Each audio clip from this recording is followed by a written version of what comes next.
Welcome back, our lovely listeners, to Finding Your Fort, where it's me, Mambo Mooney, and I'm here with Mambo Bek. We're here helping you break some chains and ignite some flames. So today, right, we're going to talk to Mambo Bek. We're going to talk to you here about abundance. And we have us titled today Abundance, Mind Over Matter. So abundance is one of those words that I feel like it's thrown around a lot.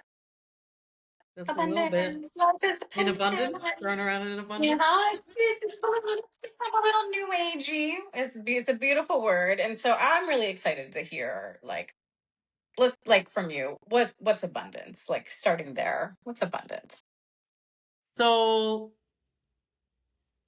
I love that you kind of said it's been thrown around a lot now, and it's a word that people love to use, and I'm not mad at that.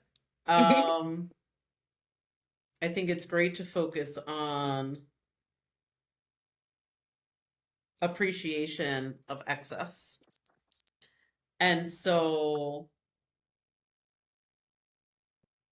the caveat I'd say is that it's awareness you are in excess that allows you to appreciate it and give more from it. And so, to your first question, like, what is abundance?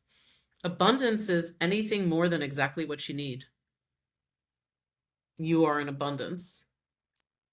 And so, there's two ways we can look at it, which is abundance of, say, your resources in your life in comparison to others, which is a slippery slide to sled on, my friends. And the other is identification of abundance in comparison to what your spirit requires.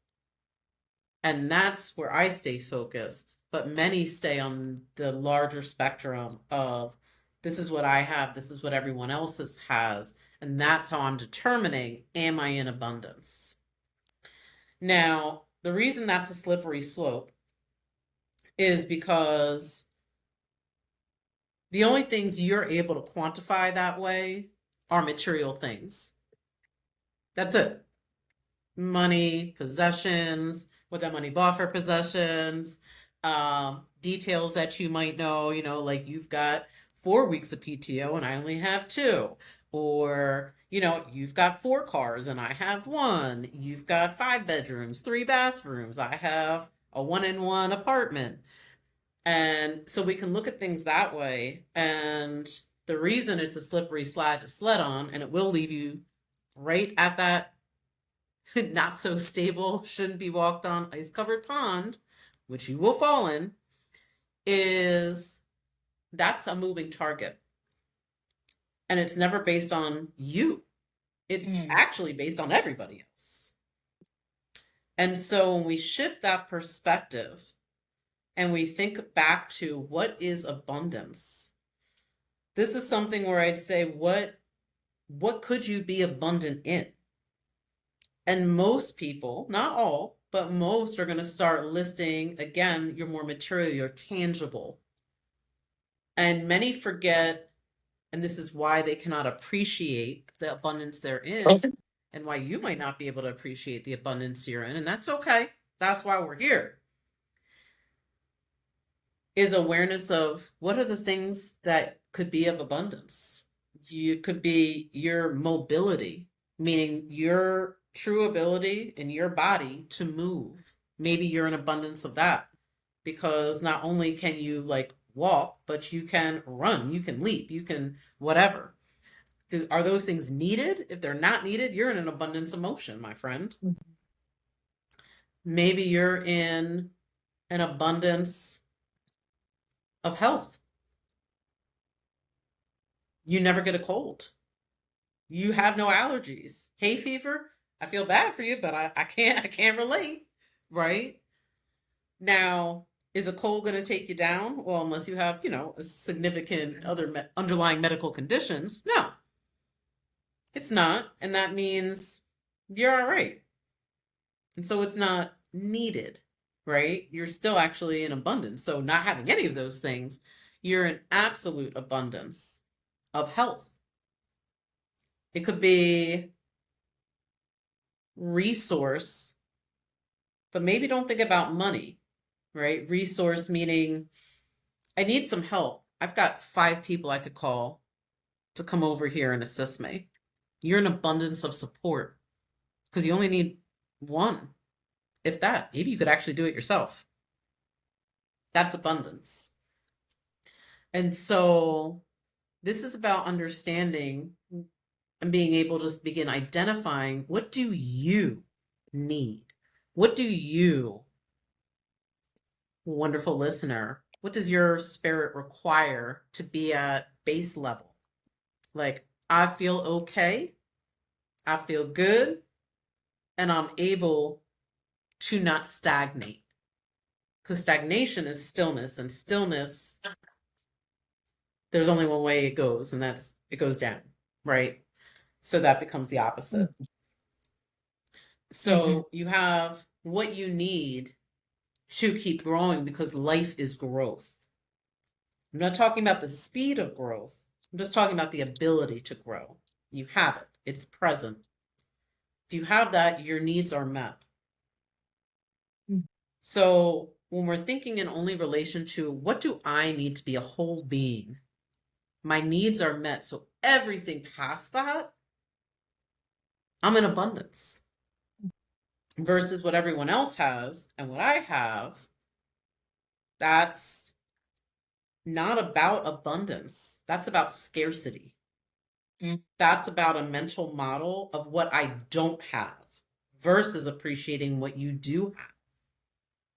And so this can be a very hard designation and differentiation for people to make because, generally speaking, in many societies, your success is based on a benchmark, and that benchmark is everybody else in your demographic, in your gender, in your professional category, in your salary range, in your age range, right? That's how people have learned to determine, am I doing well? Am I in a space of abundance? What's the data say? The data doesn't know your spirit. So the data can be a benchmark if you have personal goals, like for your profession or this or that. But again, it's tainted because that data is scrubbed and sanitized. You have no idea what the nuances are in that group of 40 to 50-year-old women, right? Where are they from? Mm-hmm. What culture are they? What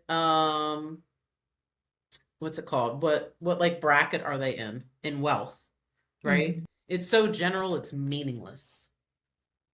And then say, well, I have data with all those parameters. I can measure myself. I can say if I'm in abundance or not.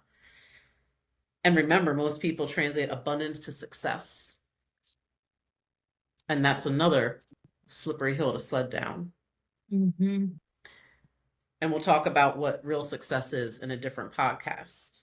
But Mm-hmm. today, if we're thinking that way, then there's always ways to break it down more, guys. And your mind will do this for you. And that's why it's a race you can't win.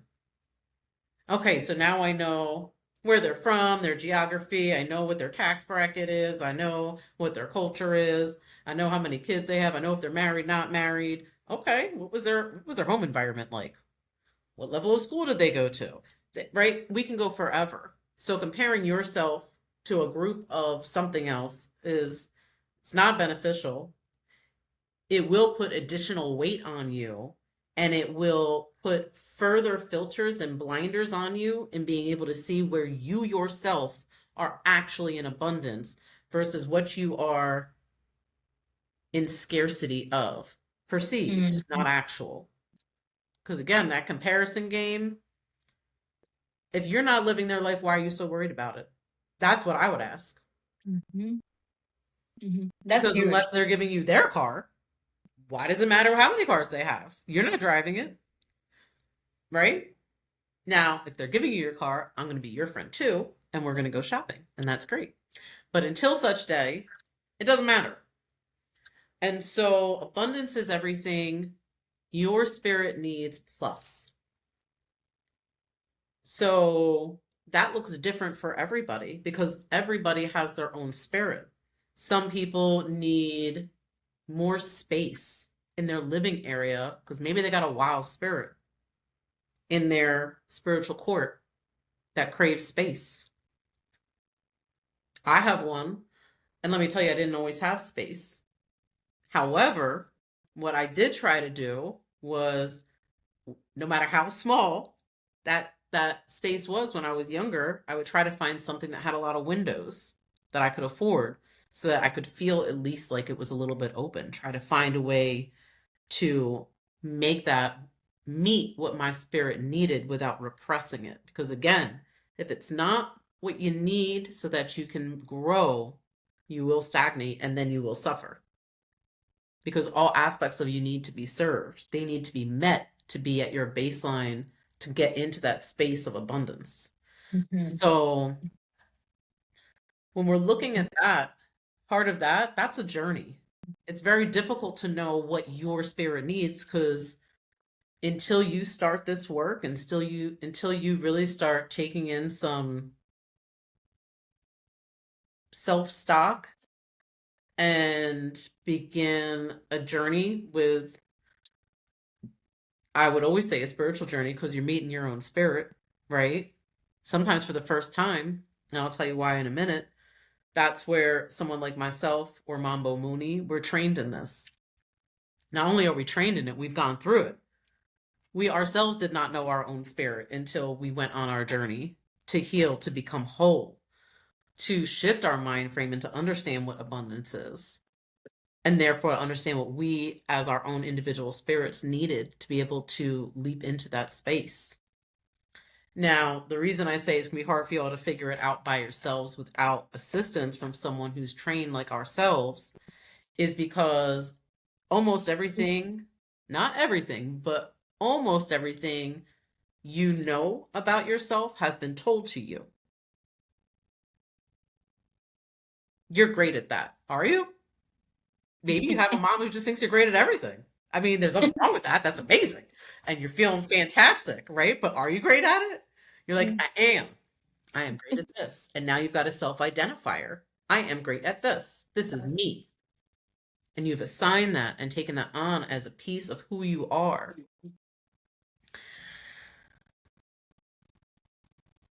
She talks too much. Now, you took that as an affront. Maybe you were a chatty Cathy and you just always had the gift of gab, talk, talk, talk, talk, talk. And someone said, good Lord, you talk too much. And so now you're quieter. You bite your tongue a lot. You think people actually don't probably want to hear what you're saying. But maybe one of your greatest gifts is that of communication. And that's part of your spirit. So your spirit's not being served because you're like, oh, that part of me is wrong. And I'm going to, bye-bye, separate myself from it. So how do you know what you need until you know who your spirit is? What is you? And so it always seems it is so simple, but the human being makes many things complex. I'll put it that way. So to get to the simplicity, you have to get rid of the complexity. And that's really what discovery is. That's how you're able to shift your mind. And when you shift your mind, you shift your perspective. And when you shift your perspective, you're allowed to now re-enter a space of discovery and wonderment of yourself. Because it's amazing to meet yourself for the first time. You're like, oh, damn, I forgot I love that. Mm-hmm. I didn't have an outlet. And so I just kind of put that away. I can't experience it. I love it so much. It hurts so much not to do it. I'm blocking it out. And a piece of your spirit's not served. In that piece, you're not in a place of abundance because you have an aspect of yourself that is not fulfilled. It's not expressed. It's not met you to you. And so it's very difficult to understand what real abundance is until you understand who you are. Until then, the only thing you can think about is others because you don't know you. How do you know if you're in abundance or not if you don't know yourself? Mhm. Right? Again, this is not a judgment. It just is. It's just a condition, but it can be removed. Mhm. I forgot, and I say forgot because that's what I told myself, like, oh, I forgot that about myself. I didn't forget, I stuffed it away.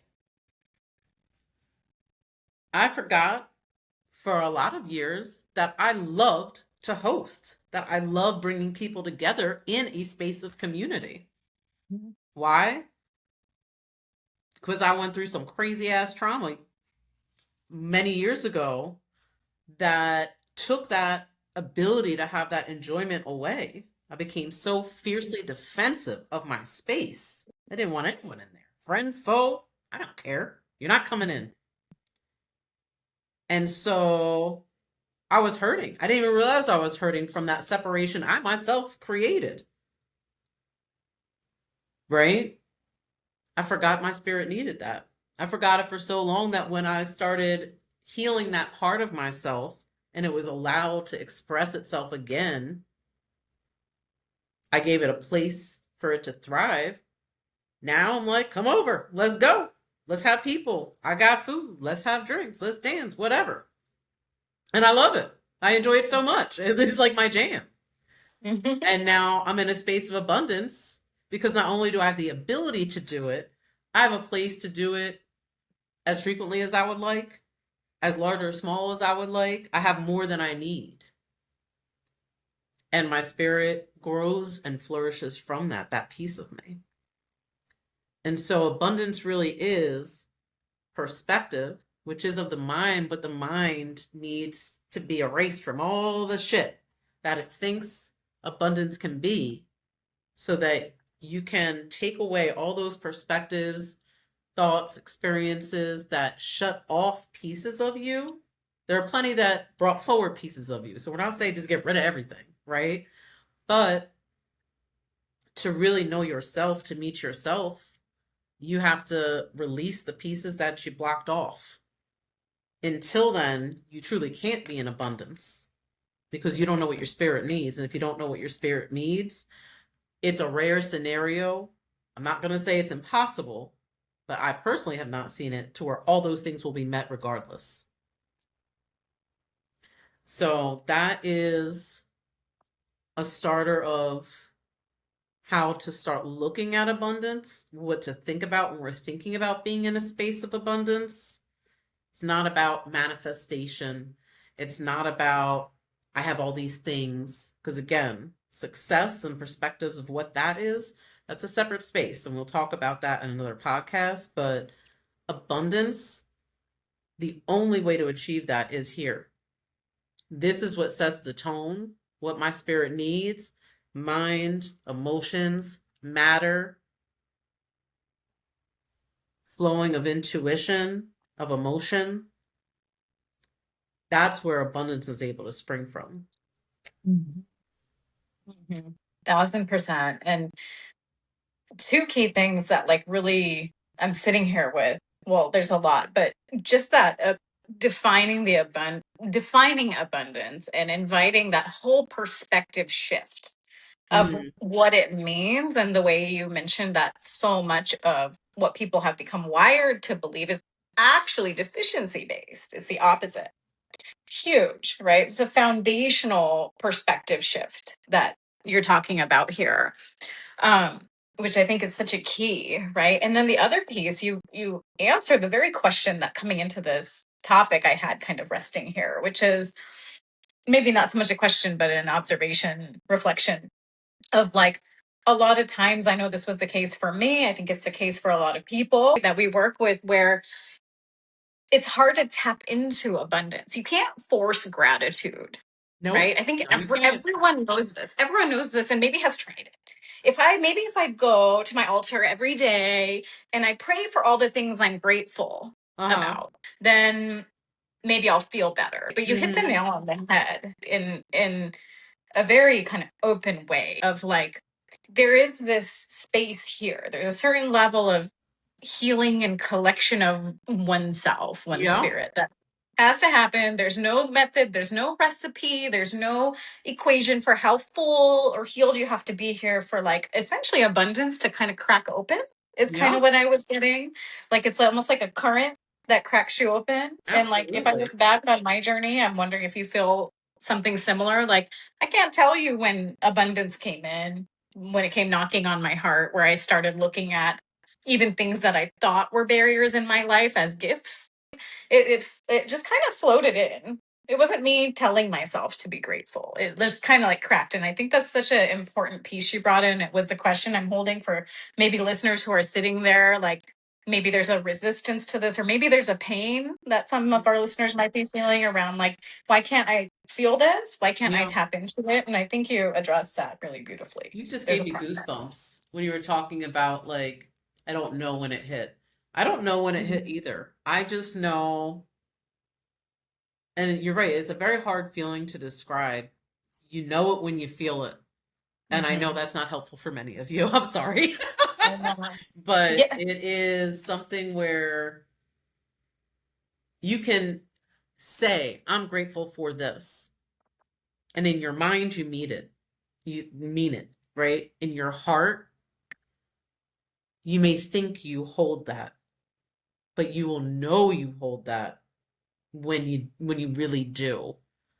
Meaning, I don't ever have to say out loud, I'm grateful. I literally feel it. You just wake up one day, you're like, holy fuck, how did I get here? Like in a great way, right? Like all of a sudden, I can't believe the blessings. And to your point, I love what you said, Mama Mooney, about even things that you were seeing as challenges became like you had so much gratitude for them. You realized like they were actually blessings coming. They were lessons that were needed to bring forward. And so there's like I'm at a space now like where I can take that in. Like yay for me. I remember there's one particular work our godfather had us do, and we do with our clients as well. And it helps really exercise all the ick in you and to get it Yeah. out. And I remember him telling me most people are really resistant to this. Like they say they want to get better, but there's a resistance to holding on to that pain. And I remember after I got the homework for that, I went out the very next day to like rock it out. And that's when it started hitting me how grateful I was that I knew this was Mhm. going to suck in essence. It was not going to be fun. It was going to tear Mhm. up a lot of shit that I had put scar tissue over to not bother me anymore. Mhm. But I was so excited to do it. I was so grateful to do it. I was like, oh my God, this is going to help like bust out those blockages. And if he had given me that assignment a year ago, I cannot say I would have excitedly gone the next day. I absolutely cannot say that. So that was, I'd say, one of the clarifying moments when that crack started happening for me. And I was Mhm. not in, if we were thinking of material abundance, I was not in that space. I will say that. We were Yeah. not in that space. Same. Not the abundance of material things. But that began the true shift, not only from mind, but from self. And that's what I mean. And that's what you really coined so beautifully, Mambo Mooney, is that if I leave you with anything today, listeners, it's that it's not about what you have here, like in your hands. It's truly what's here that starts to break open, that starts to peel back, because that changes the reality you're living in, because it changes your perspective, it changes everything. And so it's a very beautiful journey. It allows so much to enter your life that you wouldn't have even conceived of because you were so focused over here, you didn't realize what this does once like your full self is being served. So I'm excited for y'all to get on that journey. We are always here to support that. It's actually one of my favorite things to do with my wonderful clients is that inner work. Because just watching literally people transform and watching their own astonishment seeing their transformation is just such an amazing moment to witness. So when you guys are ready, we are ready to assist you. Amazing. Thank you so much. This was beautiful. Everyone, Mambo Bek today, our spiritual services on abundance. This has been Finding Your Force. And always remember, we grow brighter together. We glow brighter together, right? We glow brighter together. Yes, I like Is it. that it? Let's I, stick with that, right? That's what we're landing on. We glow brighter together. Remember, everyone, thank you so much again, Mambo Beck. And yeah, stay lit. thank you.